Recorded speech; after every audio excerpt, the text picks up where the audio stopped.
بات ہوتی تھی تو اونچی جگہ پر کھڑے ہو کے ایسے کپڑا لہرایا جاتا تھا۔ رحمت عالم صلی اللہ علیہ وسلم نے کپڑا لہرایا، اب وہ کوئی عام شخصیت تو تھی، وہ تو صادق اور امین کہلائے جاتے تھے۔ سارا مکہ جمع ہو گیا۔ آپ صلی اللہ علیہ وسلم نے فرمایا لبثت فیکم عمرہ، میں نے تمہارے اندر اپنی عمر کے 40 سال گزارے ہیں، تم مجھے بتاؤ تم نے مجھے کیسا پایا ہے؟ تمام مکہ والوں نے یک زباں ہو کر عرض کیا جربناک مرارا ما رأینا فیک الا صدقا، عبداللہ کے یتیم آمنہ کے لال، ہم نے ان 40 سالوں میں آپ کو بار بار آزمایا ہے، لیکن جب بھی آزمایا ہے آپ کو سچا ہی پایا ہے۔ سبحان اللہ، آپ کی زبان جھوٹ کے لیے بنی ہی نہیں۔ تو آپ صلی اللہ علیہ وسلم نے فرمایا اگر میں تم سے کہوں کہ اس پہاڑ کے پیچھے دشمن کا بہت بڑا لشکر تم پہ حملہ آور ہونے کو ہے، مان لو گے میری بات؟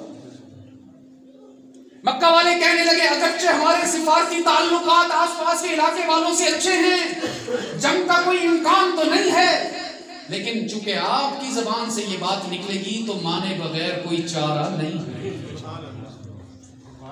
تو پھر رحمت عالم نے فرمایا کیا خیال ہے میں تمہیں ایسی بات نہ بتاؤں، اگر تم وہ بات مان لو تو سارا عرب تمہارا محکوم ہو جائے گا اور سارا عجم تمہیں جزیہ دے گا۔ قد دانت لکم العجم۔ تو ادھر دیکھنا، ابو جہل نے اپنی ران پہ ہاتھ مارا، کہنے لگا محمد سارا عجم ہمیں جزیہ دے گا، سارے عرب پر ہماری حکمرانی ہوگی، وَبِعَشْرِ کلمات، تم ایک بات کہتے ہو ہم 10 مانیں گے۔ کچھ ہوتے ہیں نا جو صرف باتوں سے نبی کو خوش کرنے کے چکر میں رہتے ہیں، کچھ ہوتے ہیں جو راہ حق میں، کچھ ہوتے ہیں جو راہ حق میں جان دیتے ہیں، اور کچھ ہوتے ہیں جو راہ حق میں مال لیتے ہیں۔ کہنے لگا محمد اگر ہمیں سرداری ملتی ہے، حکومت ملتی ہے، آپ ایک کہتے ہو ہم 10 باتیں مانیں گے۔ رحمت عالم نے فرمایا نہیں 10 نہیں بس ایک ہے، اور وہ کیا؟ فرمایا قولوا لا الہ الا اللہ، میرے ساتھ مل کر کہو، ابو جہل تم بھی کہو، ابو بکر تم بھی کہو، عتبہ شیبہ تم بھی کہو، ہم سب کی جبین کی نیاز مندیوں کے لیے مسجود کوئی نہیں، کوئی معبود نہیں، کوئی علام الغیوب نہیں، کوئی کار ساز و دستگیر نہیں، کوئی حاجت روا نہیں، کوئی مشکل کشا نہیں۔ لا الہ الا اللہ کو صبر کریں نا، جلدی کرتے ہیں آپ، ابھی تو لا الہ پہ بات چل رہی ہے۔ فرمایا قولوا لا الہ، کوئی نہیں معبود، کوئی نہیں مسجود، کوئی نہیں اولاد عطا کرنے والا، کوئی نہیں عزت سے ہمکنار کرنے والا، کوئی نہیں رزق عطا فرمانے والا۔ ابو جہل نے ایسے دیکھا، آپس میں ایک دوسرے کو دیکھا، یہ کیا بات کر رہے ہیں؟ تو پھر ہمارا لات، ہمارا منات، ہمارا عزا، ہمارا حبل، وہ کیا ہے؟ رحمت عالم نے فرمایا الا اللہ، معبود کون؟ اللہ۔ بے قرار ہو کر کہو نا عزیز دوستو، تاکہ میری اجرت تو پوری ہو جائے نا، میرے آنے کی جو مقصد ہے وہ پورا ہو جائے، میں آپ کے دلوں میں ایمان کی حرارت دیکھنا چاہتا ہوں۔ ہم سب کا معبود کون؟ اللہ۔ اتنا اونچا کہو ہی، اتنا اونچا کہو کہ آپ کے علاقے کی پہاڑیاں بھی گونجنا شروع ہو جائیں۔ اللہ۔ ہم سب کا مسجود کون؟ اللہ۔ علام الغیوب کون؟ اللہ۔ ساز و دستگیر کون؟ اللہ۔ حاجت روا کون؟ اللہ۔ مشکلات میں کام آنے والا مشکل کشا کون؟ اللہ۔ اولادوں کو اولاد عطا کرنے والا کون؟ اللہ۔ بیماروں کو شفا عطا کرنے والا کون؟ اللہ۔ اپنے گناہگار بندوں کو شرمندہ ہوتے دیکھ کر ان کے آنسوؤں پر ان کو تانا دیے بغیر معاف کرنے والا کون؟ اللہ۔ وَقَضَىٰ رَبُّكَ أَلَّا تَعْبُدُوا إِلَّا إِيَّاهُ، قانون بن گیا، ضابطہ ہو گیا، اصول و دستور لاگو ہو گیا کہ اب تا قیامت عبادت کسی اور کی نہیں ہوگی، معبود کون ہے؟ اور یہ عزیز دوستو گھبراؤ نہیں، پریشان ہونے کی ضرورت نہیں، یہ کوئی نئی بات نہیں، یہ وہی بات ہے جو حضرت آدم نے اپنی اولاد کو سکھائی ہے، حضرت نوح نے اپنی امت کو بتائی ہے، ابراہیم نے اسماعیل کو سکھائی ہے، اسماعیل نے بھی یہی بات چلائی ہے، محمد مصطفیٰ تک آئی ہے، اور وہاں سے لے کر آج تک یہی بات اللہ نے ہمیں ماں باپ کے گود میں عطا فرمائی ہے کہ لا الہ الا اللہ،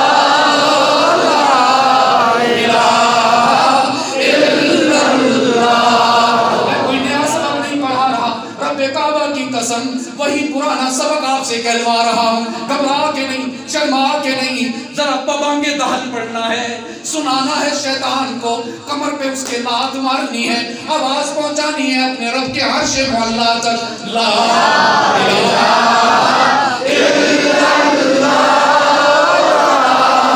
الہ الا اللہ۔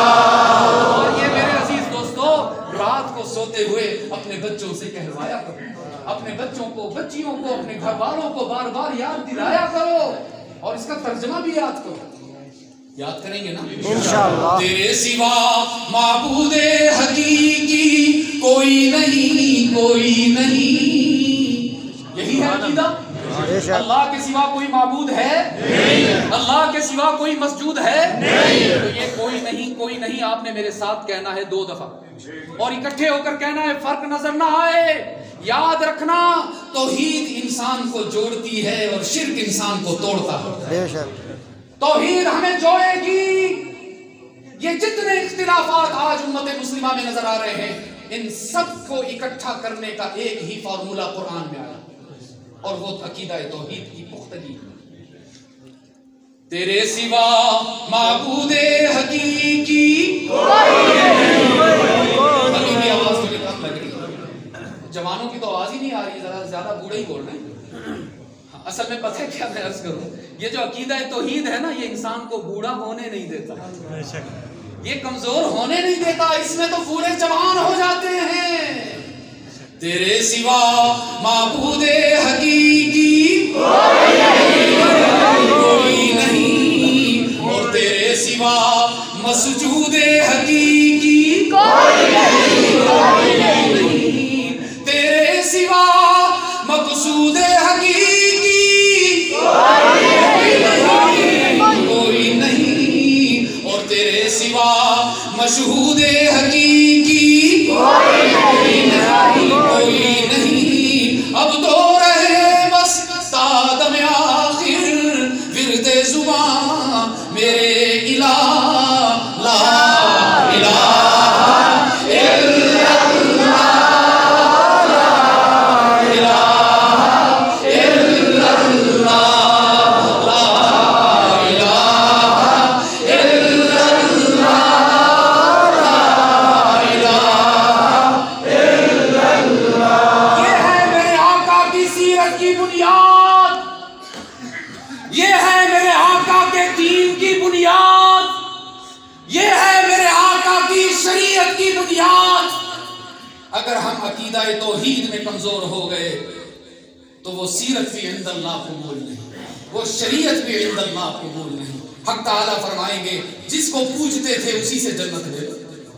اس لیے عزیز دوستو، آج کی اس ملاقات میں میں آپ سے یہ وعدہ لینے آیا ہوں کہ اگر مرنا پڑا تو مر جائیں، کٹنا پڑا تو کٹ جائیں، اولاد قربان کرنی پڑی تو کر دیں گے، مال و دولت کو آگ لگانی پڑی لگا دیں گے، ہر قربانی دیں گے، لیکن اللہ کی ذات میں، اس کی صفات میں، اس کی طاقت میں، اس کی قدرت میں، اس کی وحدانیت میں، اس کی قدر و منزلت میں، اور اس کے مقام میں اس کے بندوں میں سے کسی کو شریک نہیں کریں گے۔ وعدہ کرتے ہو؟ ہاتھ اٹھا کے وعدہ کرتے ہو۔ چاہے کوئی آپ کو دھوکہ دینے کے لیے کتنا ہی لمبا جبہ کیوں نہ پہن کے آ جائے، شرک کا ساتھ نہیں دینا، توحید میں پکے رہنا، پھر انشاءاللہ دیکھنا تمہاری گاڑی کیسے بھاگتی چلی جائے۔ رحمت عالم صلی اللہ علیہ وسلم کی سیرت میرا پہلا اصول یاد ہے نا؟ سیرت منانے کے لیے نہیں ہے، مناتے تو بہت لوگ ہیں حضرت. مائیکل ہارٹ تھا ایک بہت بڑا مصنف, مائیکل ہارٹ, نام یاد رکھو گے نا کہ بھول گئے ہو؟ مائیکل ہارٹ, اس نے ایک کتاب لکھی بہت بڑی, غیر مسلم تھا. اس نے ایک کتاب لکھی جس کا عنوان تھا 100 بڑی شخصیات, انسانوں میں 100 بڑی شخصیات. اور جب آپ نوجوانوں آپ گوگل کر لیجئے گا, جب آپ اس کتاب کا سر ورق دیکھیں گے, انڈیکس دیکھیں گے, ان 100 میں 99 سب سے نیچے ہیں, محمد سب سے اونچا. محبت تو غیر مسلم بھی ہمارے نبی سے کرتے ہیں. پنڈت ہری چند اختر ہندو تھا, اس نے رحمت عالم کی شان میں کلام لکھا. سنا دوں, ٹائم کم ہے, چلو مجھے لگ رہا آج آخری دفعہ تسی سے دیا کہتے ہو سارا کچھ آج ہی سنا دے.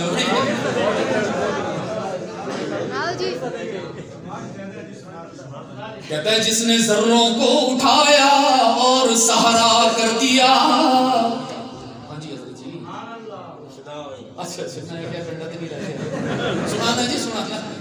میرے ابا جی کے ساتھ بھی ہوا تھا نا جی, ایک دفعہ بیان ختم ہو گیا تو ایک خان صاحب کھڑے ہو گئے ہاتھ میں بندوق, کیا صاحب دوبارہ قرآن سناؤ ورنہ آتا ہے. یہ بندوق ہر جگہ کام نہیں آتی عزیز دوستوں. ہمارے تبلیغ والے ساتھیوں کے ساتھ وقت لگایا کریں, چلہ لگایا کریں, اسے روزہ کوشش کریں گے نا انشاءاللہ. وہ ایک ایسی ایک لطیفہ سا ہے, پتہ نہیں, چھوڑو اس کو بھی. چلو یہ 2 اشعار سنیں پھر آگے بات کریں. فرمایا جس نے ذروں کو اٹھایا اور سہارا کر دیا, جس نے قطروں کو ملایا اور دریا کر دیا, خود نہ تھے جو راہ پر, محمد کو قتل کرنے نکلے تھے نا, خود نہ تھے جو راہ پر, عالم کے ہادی بن گئے. کیا نظر تھی جس نے مردوں کو مسیحا کر دیا. تعریف تو میرے آقا کی غیر مسلم بھی کرتے نظر آتے ہیں, اطاعت صرف محمد کے غلام فرماتے ہیں. تعریف بھی کیجئے, اطاعت بھی کیجئے. وہ مت کیجئے جو دل کہتا ہے, وہ نہ کیجئے جو عقل کہتی ہے, وہ نہیں کرنا جو رواج کہتا ہے. ہم نے وہ کرنا ہے جو اللہ فرماتا ہے اور رسول اللہ فرماتا ہے. سب اس کی نیت کرتے ہو بھائی, سارے ہاتھ بلند کر کے دکھائیے ذرا. اور ایک آج آپ سے وعدہ لیتا ہوں کہ روزانہ روزانہ روزانہ کم از کم اپنے نبی کی ایک سنت کو ضرور زندہ کریں گے.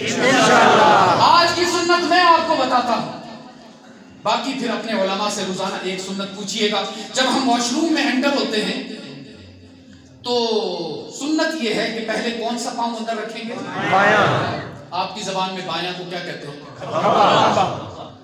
اور جب ہم واش روم سے باہر نکلیں گے تو, اور واش روم کے اندر جا کر کسی سے باتیں نہیں کرنی, اور واش روم کے اندر جا کے